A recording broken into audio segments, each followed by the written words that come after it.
bienvenue dans cette capsule dédiée aux relations toxiques. Aujourd'hui, nous allons apprendre grâce à Annabelle Boyer qui vient de sortir un livre au Canada qui s'appelle Relations sous emprise. Si je l'ai sélectionné, c'est que je l'ai trouvé particulièrement fabuleux. Fabuleux dans le sens où il est extrêmement pragmatique, il est extrêmement proche de la réalité parce que c'est une ancienne victime qui nous parle, mais pas n'importe quelle ancienne victime. Elle est également conseillère en développement organisationnel depuis une quinzaine d'années. Elle a une maîtrise en administration, concentration, intervention et changement organisationnel.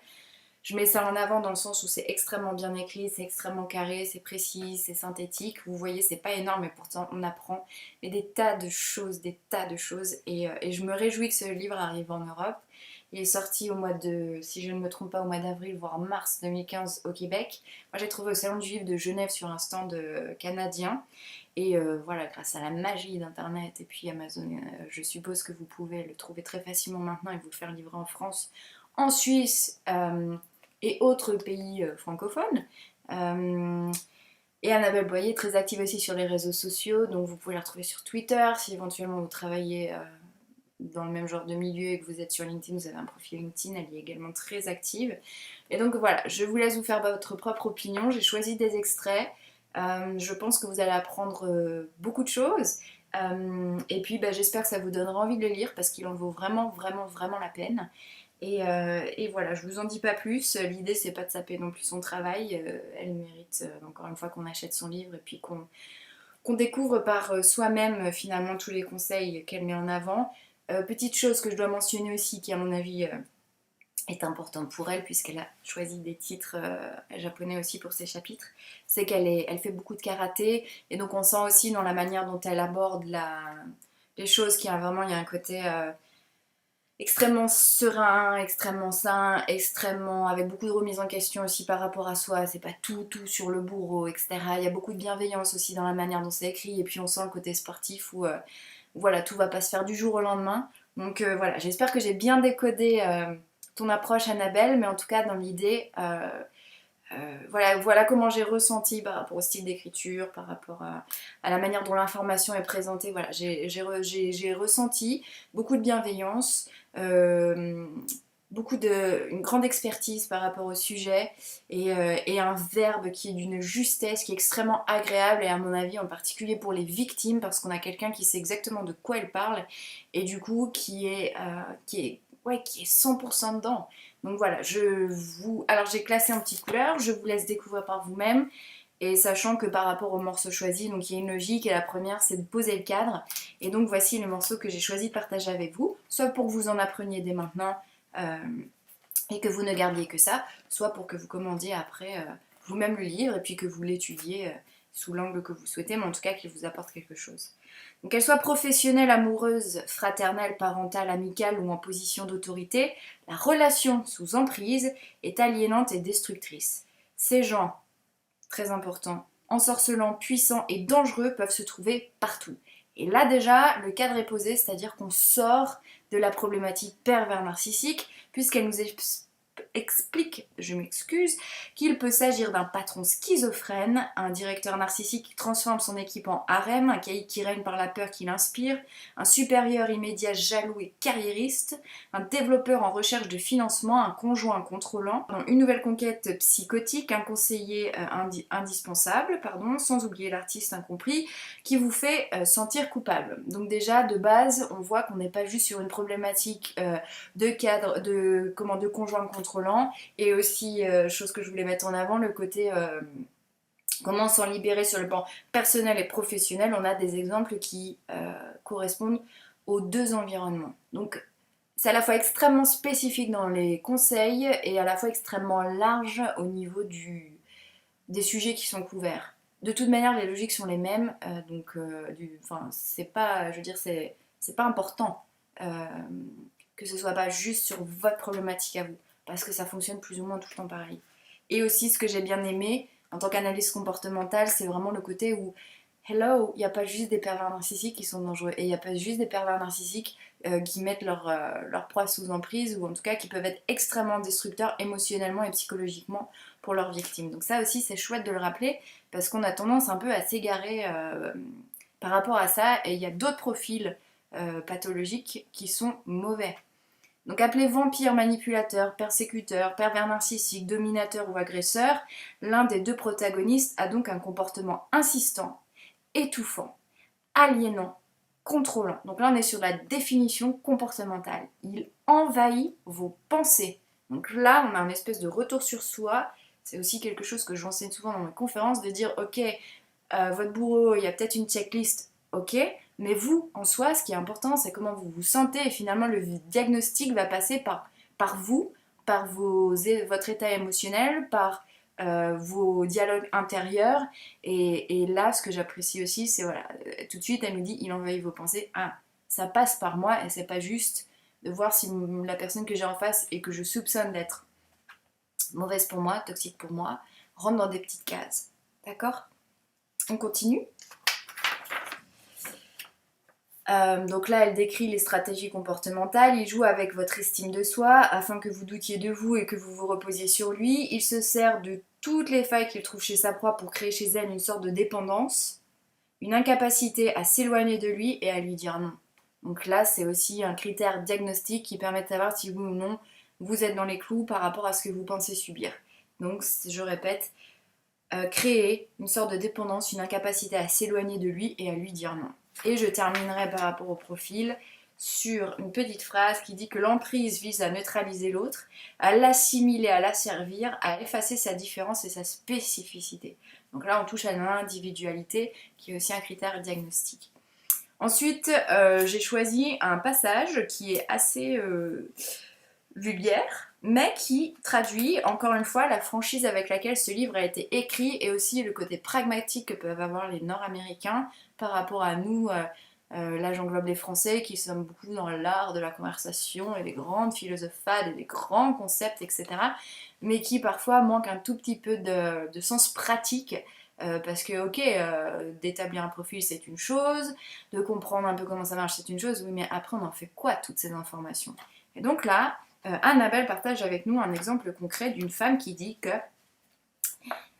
égocentrique, immature, il était habitué à sortir avec des femmes nettement plus jeunes et non avec une maman dans la mi-trentaine en manque d'affection. Il, au pluriel, ne faisait pas l'amour, il baisait, tout simplement, parce que pour lui ça devait ressembler à un film pornographique.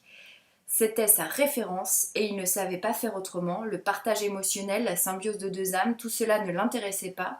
Il n'y avait pas réellement de tendresse entre eux. Il réclamait des fellations mais il était dégoûté à l'idée de la caresser. Si elle avait mal au ventre et refusait une pénétration qui aurait été douloureuse, il lui répondait qu'il n'avait qu'à changer de trou. Sa vulgarité ne la surprenait même plus. Bonjour l'empathie et la compassion. Donc là j'ai apprécié le courage d'aller raconter finalement ce qui se passe à huis clos dans la sphère intime, ce qui peut se dire et ce qui peut se passer réellement, sachant qu'à mon avis, je pense que beaucoup de victimes n'osent pas tout raconter quand elles se font aider ou quand elles commencent à réaliser ce qui se passe. Et du coup, ce livre encourage aussi à parler de choses assez crues, assez vulgaires, assez à la fois innommables, inavouables, etc. Et là, voilà, je veux dire, il est courageux de parler de baise, quoi, parce que je pense qu'effectivement, vu ce qu'elle décrit, il y a une idée très précise de l'enfer qu'a pu vivre cette femme, etc. Ouais, il n'y a pas d'autre mot, donc appelons un chat, et elle ose le faire dans son livre. Ensuite, pour rester sur le profil du bourreau, et lui, sa relation interpersonnelle avec sa victime, je continue sur 2 passages et après je passe à autre chose qui correspond plus là, qui sera un message adressé à l'entourage. Et si vous n'agissez pas comme il le prévoit, alors l'emprisonneur vous fera connaître sa déception, son désaccord avec davantage de force et de conviction que précédemment. Il insistera pour que vous suiviez le chemin qu'il a tracé. Il reviendra à la charge pour vous convaincre encore et encore. Sa ténacité pourra vous surprendre, mais il sait que dans la plupart des cas, on a le poisson à l'usure. Il attendra que vous soyez simplement plus fatigué et que vous n'ayez plus l'énergie de vous opposer, de lui dire non. Ça se passe de commentaires. L'objectif est de créer un vide pour vous faire réagir. Donc là, elle parle d'une des stratégies que ce qu'elle appelle l'emprisonneur peut utiliser pour ramener sa victime vers lui. Donc le dénigrement et l'indifférence. Et donc là, en parlant d'indifférence, elle explique quelque chose que j'ai sélectionné parce qu'à mon sens elle le décrit très bien. L'objectif est de créer un vide pour vous faire réagir. Personne n'aime être délaissé. Quand une personne a été un centre d'intérêt fort valorisé et qu'elle tombe sous le radar, l'écart est grand, la sensation de solitude l'est tout autant. Donc ça, c'est par rapport à ce qu'est capable de faire le bourreau, ce qu'on va appeler le bourreau, à partir du moment où sa victime est mise sous emprise. Donc là, pareil, si vous vous reconnaissez, il y a de fortes chances pour que le bouquin d'Annabelle vous soit d'une grande aide. Et là, donc, je voudrais profiter de ce qu'elle a écrit pour adresser des petits messages fort sympathiques à l'entourage, à des personnes qui s'intéressent au sujet mais qui ont des préjugés, qui se sentent absolument peu ou pas concernées parce que se croyant à l'abri de tout, etc., etc. Donc là, j'ai sélectionné quelques petits passages que j'aimerais vous lire. J'insiste, l'emprisonné ne provoque pas l'emprisonneur, il n'a pas cherché ce genre de situation, il n'a pas à rayonner moins fort, à se faire moins visible, à être moins talentueux, etc. Le problème, ce n'est pas la beauté, les aptitudes, les connaissances ou les habiletés de l'emprisonné. Le problème, c'est l'envie, la jalousie, la médiocrité, la méchanceté de l'emprisonneur. D'accord ? Je continue. C'est le principe de la grenouille dans l'eau chaude. Donc là, on parle de la mise sous emprise. En effet, si vous prenez un chaudron d'eau et y mettez une grenouille avant d'allumer le feu, le liquide va se réchauffer graduellement, si bien que la grenouille ne se rendra pas compte du changement de température.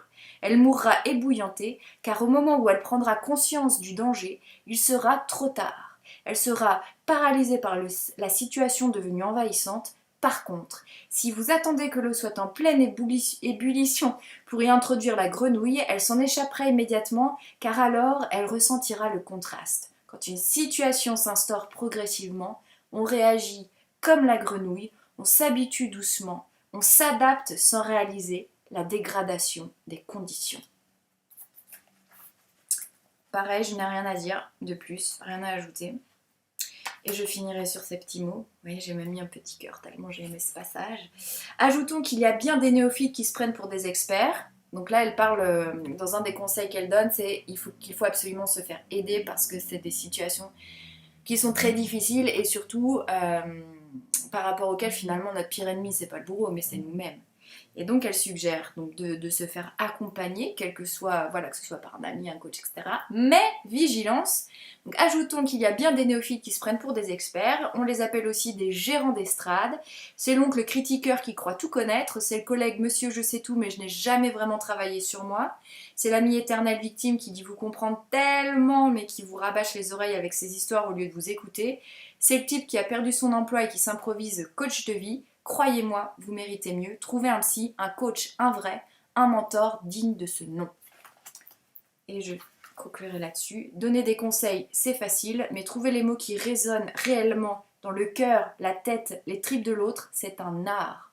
Un proverbe africain dit que vous ne pouvez juger de la vie d'un homme si vous n'avez pas marché un mille dans ses souliers. Si vous n'avez jamais vécu une relation sous emprise, il vous sera plus difficile de trouver l'angle qui rejoindra l'emprisonné. Vos propos risquent d'être condescendants, empreints de jugement et maladroits.